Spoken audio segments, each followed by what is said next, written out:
Hello friends, नमस्कार। स्वागत है आप सभी का एजुकेशन मंत्रा में। देखिए दोस्तों, जब से डिवीज़न बेंच का आदेश अपलोड हुआ है हाई कोर्ट की ऑफिशियल वेबसाइट में, तब से क्या है, विभिन्न प्रकार के समूह अपने अपने मांगों को लेकर सक्रिय हो गए, जिनमें से बहुत सारे ऐसे अभ्यर्थी हैं जो 67,867 चयनित की सूची में हैं और उनके द्वारा मॉडिफिकेशन एप्लीकेशन की मांग की जा रही है। वहीं पर बहुत सारे ऐसे भी अभ्यर्थी हैं जो अच्छे गुणांक से चयनित हुए हैं, तो वो कह रहे हैं कि 37,000 सीटें बाहर रख के आप जो है 32,000 तकरीबन जिसकी भी नियुक्ति हो रही है उसको कर डालिए। तो इस प्रकार के तमाम फेसबुक पटल पर आपको विभिन्न प्रकार की चीज़ें देखने के लिए मिल रही होंगी।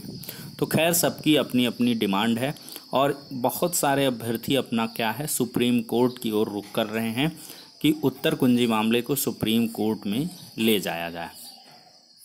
तो इन्हीं कुछ बिंदुओं पर हम चर्चा करने वाले हैं और सबसे जो प्रतीक्षित चीज़ है कि आखिरकार कब सरकार के द्वारा मॉडिफिकेशन एप्लीकेशन दाखिल की जाएगी। जैसे ही देखिए ऑर्डर आया तो विभिन्न प्रकार के सरकारी महकमे से, शासन स्तर से ये चीज़ें निकल के आईं कि जब भी जो सुप्रीम कोर्ट का ऑर्डर आया पदों को रिजर्व करते हुए भर्ती करने को, तो ये हुआ कि हम पुनर्विचार याचिका डालेंगे, फाइल करेंगे। लेकिन वो अभी पेंडेंसी में रही उत्तर कुंजी मामले को लेकर। लेकिन अब जब डिवीज़न बेंच ने एक प्रकार से सिंगल बेंच के आदेश के प्रभाव को शून्य कर दिया है, यानी कि सिंगल बेंच का जो आदेश है वो इस टाइम पर नलिफाइड है, उसका कोई मतलब नहीं है।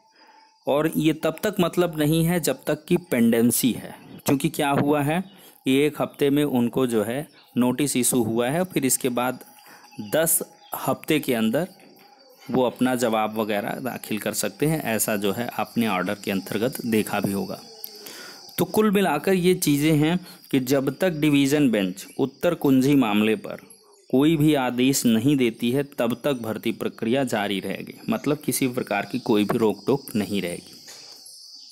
तो अब सबसे अहम मुद्दा रहा, दोपहर के ही वीडियो में हमने बता दिया था कि बहुत सारे अभ्यर्थी हैं जो कि SCRT पर मौजूद हैं और उनके द्वारा मॉडिफिकेशन एप्लीकेशन को लेकर के लगातार अधिकारियों से संपर्क साधा जा रहा है।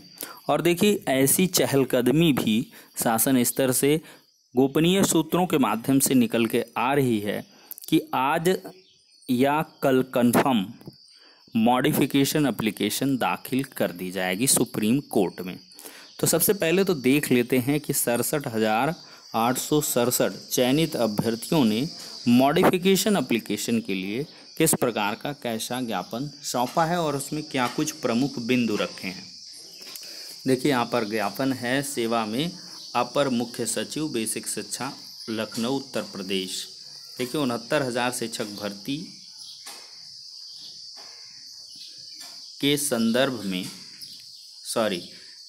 संबंध में सर्वोच्च न्यायालय में मॉडिफिकेशन एप्लीकेशन दाखिल करने के संदर्भ में कहा गया है। महोदया, पहला पॉइंट है कि सविनय निवेदन यह है कि विगत सुनवाई पर उच्चतम न्यायालय ने 37,339 पद रिजर्व करने का आदेश दिया था।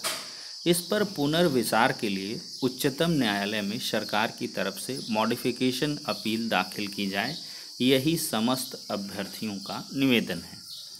पहला ये पॉइंट है। दूसरा ये है कि करबद्ध प्रार्थना यह है कि सरकारी अधिवक्ता पैनल में अधिवक्ताओं की संख्या में वृद्धि की जाए और श्री तुषार मेहता सर के साथ श्री वेणुगोपाल सर और श्री हरीश साल्वे सर को एंगेज किया जाए। मतलब ये 3 पैनल की मांग की जा रही। और तीसरा पॉइंट इनके द्वारा रखा गया कि सिंगल बेंच से आंसर की विवाद पर हुए स्थगनादेश पर डबल बेंच ने सरकार की स्पेशल अपील 154/2020 पर अंतरिम राहत प्रदान कर दी है।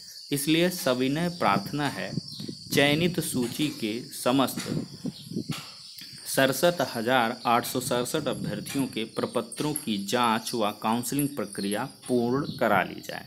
जिससे सर्वोच्च न्यायालय के आदेश के बाद नियुक्ति पत्र वितरित करके द्वितीय काउंसलिंग की प्रक्रिया शुरू की जा सके। मोबाइल नंबर वगैरह ये सब अभ्यर्थियों ने अपने दिए हैं। तो कुल मिलाकर देखिए दोस्तों, ये तीसरा पॉइंट जो है ये थोड़ा सा बेहतर पॉइंट है। गवर्नमेंट देखिए चाहे तो काउंसलिंग करवा सकती है, उसका स्वयं का विशेषाधिकार है।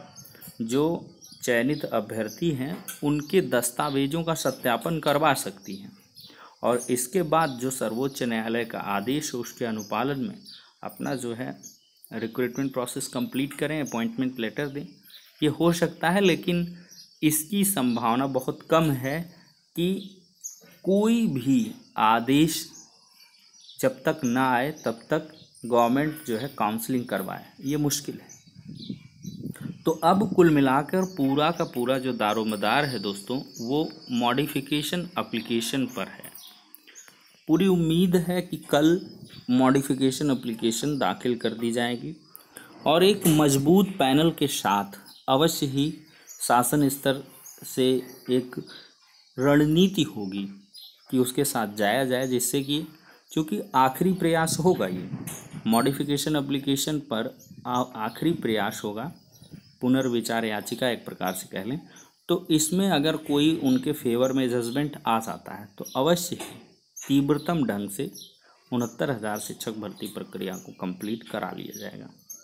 लेकिन ये है कि उत्तर कुंजी मामले पर जो आदेश है उसकी आपने अभी तक एनालिसिस की होगी, तो वो एक हिसाब से सूक्ष्म खुशी तो देने के लिए है, लेकिन एक राहत भरी या बहुत बड़ी खुशी या आपको अपने मुकाम तक पहुंचाए वो खुशी नहीं दे सकता डिवीज़न बेंच का आदेश। चूँकि सारा का सारा दारोमदार डिवीज़न बेंच के आदेश में सुप्रीम कोर्ट के आदेश पर रखा गया है कि आप 21 मई और 9 जून के सुप्रीम कोर्ट के आदेश के अकॉर्डिंग कर दीजिए। अब उसमें यह है कि पदों को रिजर्व करना है, तो इस वजह से मॉडिफिकेशन एप्लीकेशन को दाखिल करना और इसके मजबूत पैरवी के लिए प्रयास करना और उसके आधार पर कोई बेहतर पक्ष में डिसीजन लेना, जिससे कि चयनितों की जो सूची है वो किसी प्रकार से प्रभावित ना हो। और देखिए इसी दौरान उत्तर कुंजी मामले में सुप्रीम कोर्ट की तैयारी अभ्यर्थियों द्वारा की जा रही है।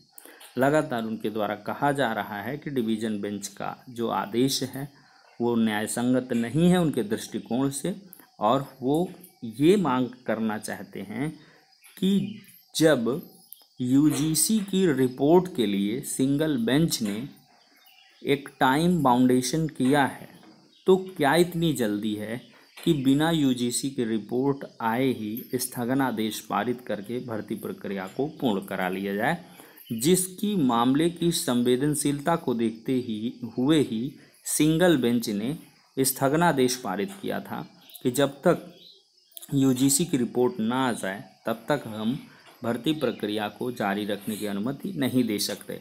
तो ये कुल मिलाकर सारी की सारी चीज़ें हैं दोस्तों जो विभिन्न प्रकार के अभ्यर्थियों द्वारा लगातार चलाई जा रही हैं। और सबसे बड़ा मुद्दा तो आप जान ही रहे हैं, 69,000 शिक्षक भर्ती में फर्जीवाड़ा यानी कि घोटाले को लेकर किस प्रकार से दिनों दिन एक से बढ़कर एक नई नई परतें खुलती चली जा रही हैं। सबसे बड़ी परतें जो है भारत समाचार के द्वारा खोली जा रही हैं। एक और उनके द्वारा खुलासा किया गया है कि किस प्रकार से कौन से अधिकारी संलिप्त हैं और अपने पुत्र को वगैरह करके ऐसी सारी की सारी चीज़ें आपने अब तक देख ली होंगी। लेकिन ये कहेंगे दोस्तों, जितने सब्सक्राइबर्स हैं वो प्लीज़ किसी भी सोशल मीडिया प्लेटफॉर्म पर किसी भी जज साहब को कोई भी आपत्तिजनक टिप्पणी ना करें। हमने देखा है, आप अपनी डिमांड को रखिए, ट्वीट करिए, लेकिन एक सहज सौम्य सरल तरीके से, और जिनको आवश्यक है उनको करिए। ये नहीं कि आप जज साहब को ही टैग करके ट्वीट कर रहे हैं, बिल्कुल गलत है। न्यायपालिका को आप कभी भी न टैग कर सकते हैं, न ट्वीट कर सकते हैं, न उनको ईमेल कर सकते हैं, ऐसा कुछ भी आप नहीं कर सकते हैं, रेस्ट्रिक्टेड है। तो इनसे आप बिल्कुल बचें और कोई भी अपमानजनक आपत्तिजनक टिप्पणी ना करें। और साथ ही साथ आपने देखा है कि कोई किसी प्रकार की कोई भी अफवाह न फैलाएं। और हाँ, अगर आपको कहीं पर विसंगतियां नज़र आती हैं तो आप अवश्य ही अपने ग्रुप को बनाइए, कुछ लोग संगठित होइए और इसके बाद न्यायालय की शरण में जाइए और उनके द्वारा जो फैसला हो उसके आधार पर अपने आप को संतोष प्राप्त करने की कोशिश करिए। लेकिन ये नहीं कि अपने ढंग से ही आप विभिन्न प्रकार की चीज़ें करें जिससे कि बेरोज़गारी के इस आलम में आप कुछ अन्यत्र समस्याओं में जूझते हुए नज़र आए। एक बड़े भाई के आधार पर आप जो है सुझाव के रूप में इसको ले सकते हैं। तो कुल मिलाकर ये सारी की सारी दोस्तों चीज़ें थी। और बहुत सारे सब्सक्राइबर के द्वारा कमेंट भी किए जाते हैं कि आप एक तरफ़ा बोलते हैं। देखिए, एक तरफ़ा नहीं, यहाँ पर सिर्फ़ और सिर्फ अपडेट्स प्रोवाइड की जाती हैं। अब वो आपको एक तरफ़ी लगें तो वो आपकी प्रॉब्लम हो सकती है। मे बी आपको अगली जो वीडियो मिले वो आपके फेवर की रहे तो आपको अच्छी लगे और दूसरे को एक तरफी लगे। ये हमेशा से प्रॉब्लम रही है। लेकिन स्पष्ट कर दें कि किसी का भी किसी भी प्रकार से हम पक्ष नहीं लेते। निष्पक्ष ढंग से जो चीज़ें हैं वो आप तक प्रचारित और प्रसारित की जाते हैं रियल और ऑथेंटिक तरीके से। तो ठीक है दोस्तों, ये सारी की सारी अपडेट्स थी। अब नेक्स्ट वीडियो में मिलते हैं, तब तक के लिए शुक्रिया, धन्यवाद।